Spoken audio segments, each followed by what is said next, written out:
ఇస్తానని పింఛన ఏప్రిల్ నుంచి ఇచ్చామా లేదా అని మిమ్మల్ని అడుగుతున్నా. 64 లక్షల మందికి ఇస్తున్నాం.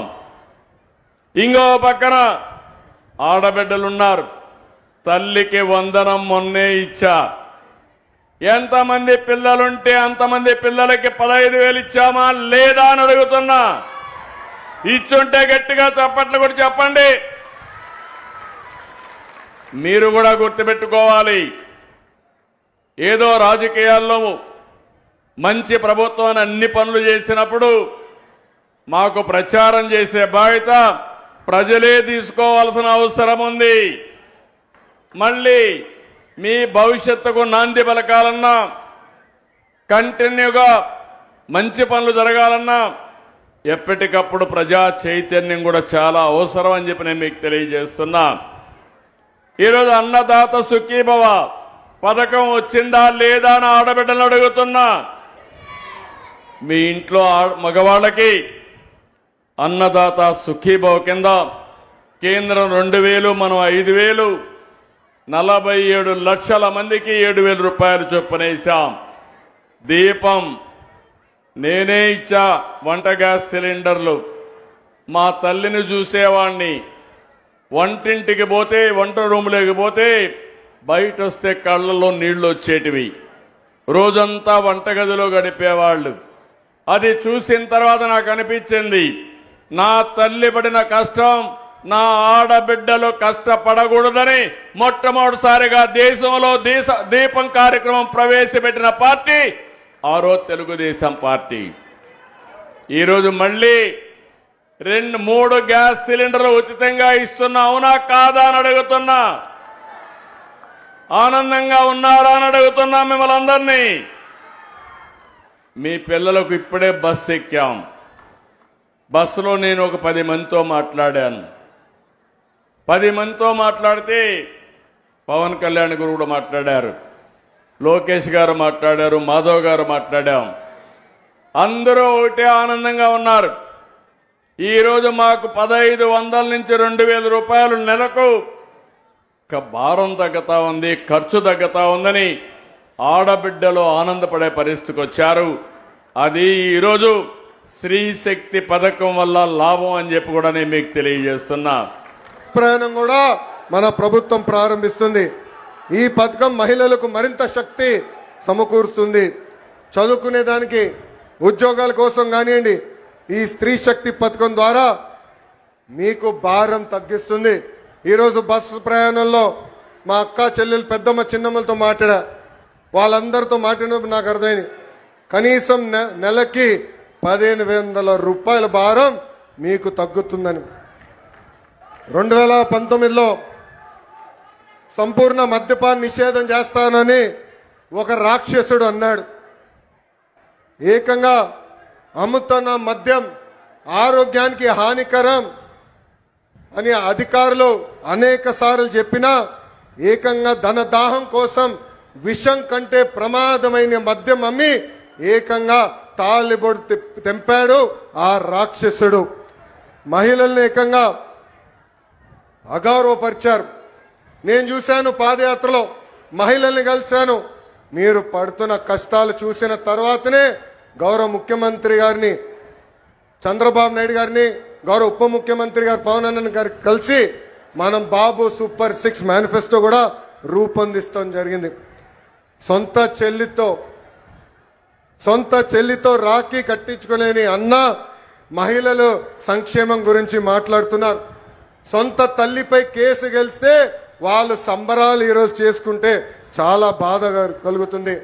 అందుకే వాళ్ళందరూ ఒకటే చెప్తున్నా, ముందల మీ ఇంట్లో ఉన్న అక్క, చెల్లెలు, పెద్దమ్మ, చిన్నమ్మ, అదేవిధంగా తల్లికి న్యాయం చేసిన తర్వాతనే మా గురించి మాట్లాడాలని హెచ్చరిస్తున్నా. చివరిగా ఒక విషయం చెప్పాలనుకున్నా. ప్రభుత్వ కొనసాగింపు అనేది చాలా చాలా అవసరం. 2019లో రాష్ట్రం దారి తప్పింది. దానివల్ల అందరం అనేక ఇబ్బందులు ఎదుర్కొన్నాం. కనీసం మాట్లాడడానికి స్వేచ్ఛ ఉండేది కాదు. ఆనాడు ముఖ్యమంత్రిగా పనిచేసిన వ్యక్తి ఇట్లా వచ్చి ప్రజల్ని కలిసే పరిస్థితి కూడా ఉండేది కాదు. యువకులు చాలా నష్టపోయారు. మన రాష్ట్రంలో ఉన్న పరిశ్రమల్ని పక్క రాష్ట్రానికి తరిమేసే పరిస్థితి. కానీ ఇప్పుడు ఆంధ్ర రాష్ట్రంలో డబుల్ ఇంజన్ సర్కార్ ఉంది. కేంద్రంలో గౌరవ ప్రధానమంత్రి నరేంద్ర మోడీ గారి నాయకత్వం, రాష్ట్రంలో చంద్రబాబు నాయుడు గారి నాయకత్వంతో ఈ రోజు రాష్ట్రం ముందరికెళ్తుంది. అందుకే ఇది మనందరం గుర్తుపెట్టుకోవాలి.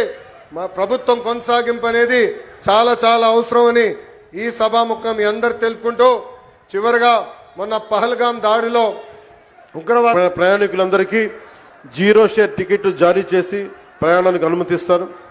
ఉచిత ప్రయాణంతో పాటు మహిళా ప్రయాణికుల భద్రత కూడా కూటమి ప్రభుత్వం అత్యంత ప్రాధాన్యత ఇస్తుంది. ప్రతి బస్సులోనూ సీసీ కెమెరాలు ఏర్పాటు చేయడంతో పాటు మహిళా కండక్టర్ల వద్ద బాడీ అంటే ఒంటి మీద వేసుకునే కెమెరాలను కూడా ఏర్పాటు చేయబోతా ఉన్నాం. ఇది ఉచిత ప్రయాణం మాత్రమే కాదు, ప్రతి మహిళ ఆర్థిక భద్రత, ప్రయాణ స్వేచ్ఛ, సామాజిక గౌరవం అందించే మార్గం. ఇందాక దారి పొడవుతా ఉండవల్లి నుంచి వస్తూ ఉంటే ఒక్కొక్క ఆడపడుచుతో మాట్లాడుతూ ఉంటే ఎంతంత సేవ్ అవుతుందమ్మా మీకు ఈ ప్రయాణం వల్ల అంటే, విద్యార్థులకి 1500 నుంచి కొంతమందికి 2000 రూపాయలు. నిజంగా ఒక 1500 2000 రూపాయలు ఒక సగటు ఆడపడుచుకి ఇది మనకి పొదుపు చేయగలుగుతున్నాం అంటే దానికి దూరదృష్టి ముందుకు తీసుకెళ్లిన గౌరవ ముఖ్యమంత్రి శ్రీ నారా చంద్రబాబు నాయుడు గారికి సంపూర్ణంగా ఈ గుర్తింపు ఆయనకి రావాలి.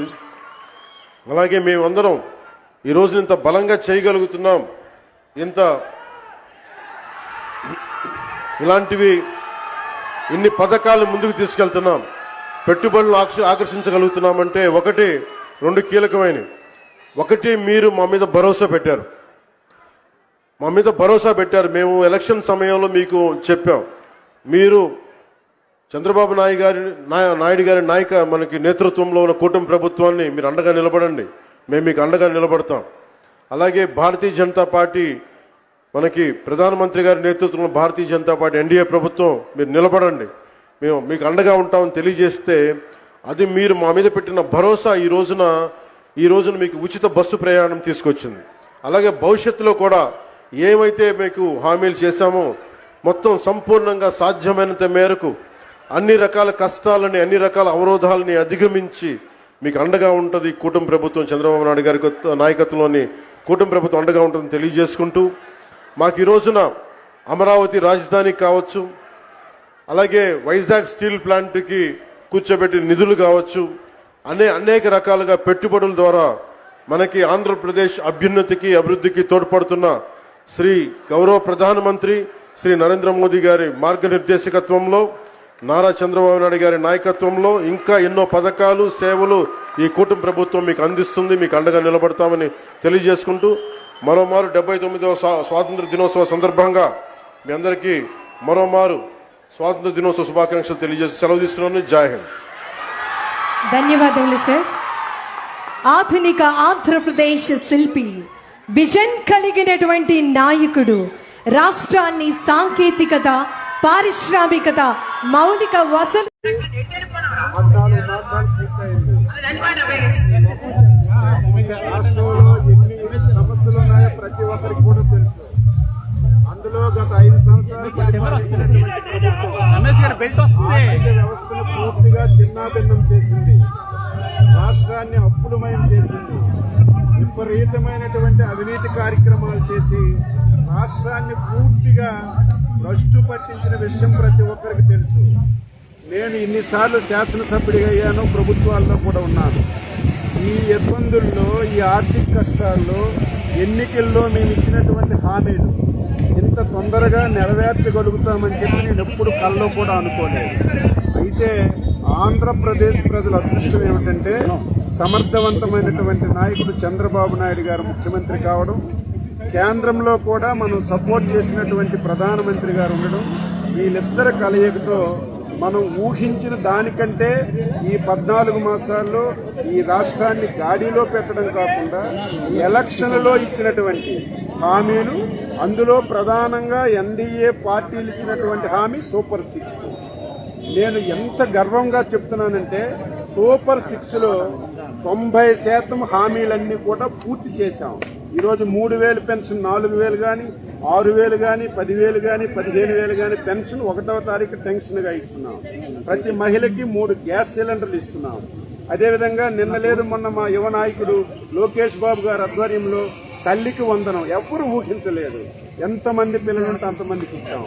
అదేవిధంగా మొన్న 2వ తారీఖున చంద్రబాబు గారి నాయకత్వంలో ఈ రాష్ట్రానికి రైతు వెన్నుముక, రైతుకి ఎంత చేసినా సరే చాలా తక్కువని ఆ రోజు ఎన్నికల్లో గెలిస్తే తప్పనిసరిగా రైతుకి 20,000 ఇస్తామని సూపర్ 6 లో చెప్తాం. ఇచ్చిన మాట ప్రకారం మొదటి విడతగా కేంద్రం 2,000, రాష్ట్రం 5,000 కలిసి మొదటి విడతగా ప్రతి ఒక్క రైతు ఖాతాల్లో వేశాం. ఆ సందర్భంలో ఈ రోజు రైతు విజయోత్సవ ర్యాలీలు జరుపుతున్నాం. ఎక్కడ చూసినా మేమేదో 10-20 ట్రాక్టర్లు ఒక సింబాలిక్ గా ర్యాలీ చేద్దామంటే 100,000 ట్రాక్టర్లతో రైతులు వస్తున్నారంటే ఇది రైతు ప్రభుత్వం, ఇచ్చిన మాట నిలబెట్టుకున్నటువంటి ప్రభుత్వం. కాబట్టి ఈ రోజు రైతుల ప్రోత్సాహం కూడా మాకుంది. ఇంకొక సూపర్ 6 లో హామీ రేపు సాయంత్రం 4 గంటల నుంచి ఈ రాష్ట్రంలో ప్రతి మహిళ 5 రకాల బస్సుల్లో ఈ రాష్ట్రంలో ఎక్కడికి ఎన్నిసార్లు తిరిగినా ఉచిత ప్రయాణాన్ని ఇస్తున్నారు. అంటే 12 మాసాల్లో ఇన్ని సమస్యలున్నా, ఇన్ని ఆర్థిక ఇబ్బందులున్నా 90% సూపర్ 6 హామీలు అమలు చేస్తే బాధ్యత కూడా మన మీద ఉంది. అది కూడా చాలా వరకు సక్రమంగానే చేస్తున్నాం అనేది మనకు హిస్టరీ చెప్తుంది. ఇప్పుడు జరుగుతున్న రోజులు కూడా చెప్తాయి. అలాగే ఏ రంగంలో చూసినా భారతీయులు ముందుకు వస్తున్నారు, ముందున్నాం. గర్వంగా తలగరేసుకొని చెప్పగలుగుతున్నాం. ఒకప్పుడు ఏదో హిందూ దేశంగా ఎక్కడో పిలుచుకునేవాళ్ళు, లేకుంటే సన్యాసులు మాత్రమే ఉండే దేశంగా అనేవాళ్ళు. ఈరోజు భారతదేశం అంటే అందరూ ఇటువైపు ఒక రకమైన సంభ్రమాశ్చర్యాలతో ఒక స్ఫూర్తి కోసం ఇటువైపు చూస్తున్నారు. అటు సంస్కృతి దృష్ట్యా, వేలాది సంవత్సరాల సంస్కృతి దృష్ట్యా చూసినా, టెక్నాలజీ దృష్ట్యా చూసినా అన్నిట్లో ముందున్నాం. ఇప్పుడు నాకు అనిపిస్తున్నది మన ఇంటర్నల్ మన ఆరోగ్యం కాపాడుకోగలుగుతున్నామా లేదా అనేది. దేశంలో ఈరోజు ఏళ్లు గడిచే కొద్దీ, స్వాతంత్రం తర్వాత 88 దశాబ్దాలు అవుతున్న కొద్దీ ఇంకొక 20 ఏళ్ళలో 100 ఏళ్లకు రీచ్ అవుతాం. కానీ ఆ రోజున్న స్ఫూర్తి ఎలాగైతే ఇప్పుడు అంతగా కనిపించట్లేదు.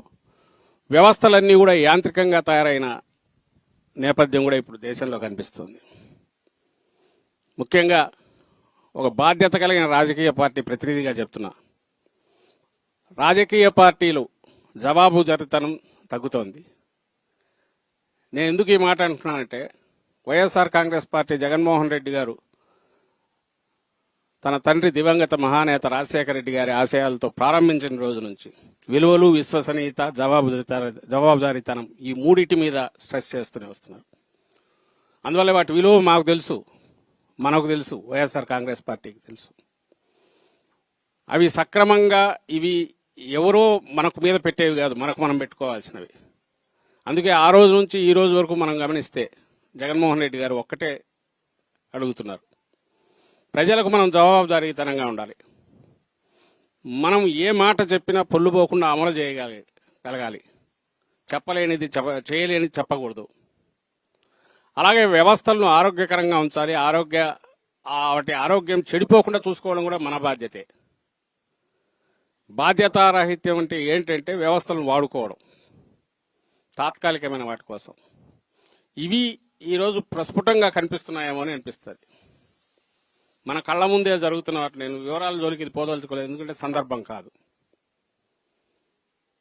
ఈ ఏడాది పైగా జరిగిన కాలంలోనే మనకు 2-3 కనిపిస్తాయి. ఏమైనా అడ్డగోలు హామీలు ఇవ్వచ్చు, అధికారం లేకపోవచ్చు, తరచిన తర్వాత తూనా బొడ్డుని పక్కకు తోసేయచ్చు. జరుగుతున్నాయా లేదా? ఇక్కడే జరుగుతున్నాయి. అలాగే యంత్రాలను మేనేజ్ చేసి ఏమైనా తీసుకురావచ్చు అనే అభిప్రాయం దేశంలో బలపడింది.